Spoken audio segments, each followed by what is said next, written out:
IPL 2024 ഇന്ന് കലാശപ്പോര്. മൂന്നാം കിരീടത്തിനൊരുങ്ങി ശ്രേയസും സംഘവും.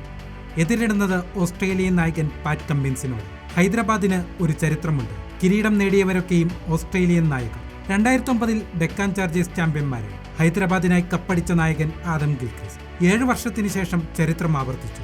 ഇത്തവണ കപ്പടിച്ച ടീം സൺറൈസേഴ്സ് ഹൈദരാബാദ്. നായകൻ ഡേവിഡ് വാർണർ. ഗിൽക്രിസ്റ്റും വാർണറും ഓസ്ട്രേലിയയുടെ ഓപ്പണർമാർ. 8 വർഷത്തിന് ശേഷം മറ്റൊരു ഓസ്ട്രേലിയക്കാരൻ ചരിത്രത്തിനരികെ. ഇത്തവണ പേസർ പാറ്റ് കമ്മിൻസ് നായകനായ ടീം. കരുത്തും ദൗർബല്യങ്ങളും അറിഞ്ഞ് അയാൾ ടീമിനെ ഫൈനലിൽ എത്തിച്ചു.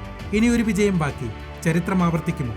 പക്ഷേ ആരാധകർ പറയുന്നത് മറ്റൊരു കഥ. 2018 ഹൈദരാബാദിനെ പറ്റി. ന്യൂസിലൻഡ് താരം കെയ്ൻ വില്യംസൺ നായകനായ ടീം. ഡേവിഡ് വാർണറില്ലാതെ അയാൾ ഹൈദരാബാദിനെ മുന്നിൽ നിന്ന് നയിച്ചു. ആദ്യം പ്ലേ ഓഫിലെത്തി. അവിടെ ചെന്നൈ സൂപ്പർ കിങ്സ് എതിരാളിയെ. ഒരു ഘട്ടത്തിൽ ഹൈദരാബാദ് വിജയത്തോടെടുത്തു. പക്ഷേ ഫഫ് ഡു പ്ലസി കീഴടങ്ങാൻ തയ്യാറായില്ല. അയാളുടെ പോരാട്ടം ചെന്നൈയെ വിജയത്തിലെത്തിച്ചു. രണ്ടാം ക്വാളിഫയർ ജയിച്ച് സൺറൈസേഴ്സ് ഫൈനലിലെത്തി. വീണ്ടും ചെന്നൈ എതിരാളി. ഇത്തവണ ഷെയ്ൻ വാട്സന് മുന്നിൽ ഹൈദരാബാദ് ഒന്നടങ്കം കീഴടങ്ങി. കലാശപ്പോരുകളിൽ കണ്ണീരണിയുന്ന കെയ്ൻ വില്യംസൺ പതിവ് പോലെ തോറ്റുമടങ്ങി. ഇത്തവണയും സമാനമാണ് സാഹചര്യം. ആദ്യ ക്വാളിഫയറിൽ കൊൽക്കത്തയോട് ഹൈദരാബാദ് തോറ്റു. രാജസ്ഥാനെ തോൽപ്പിച്ച് ഫൈനലിലെത്തി. വീണ്ടും കൊൽക്കത്ത എതിരാളികൾ. 2 IPL സ്വന്തമാക്കിയ ഗംഭീർ മറുവശത്തുണ്ട്. കണക്കുകളും ചരിത്രങ്ങളും ടോസ് വരെ മാത്രമേ നിലനിൽക്കൂ. IPL ചാമ്പ്യന്മാർക്കായി ഇനി മണിക്കൂറുകൾ മാത്രം.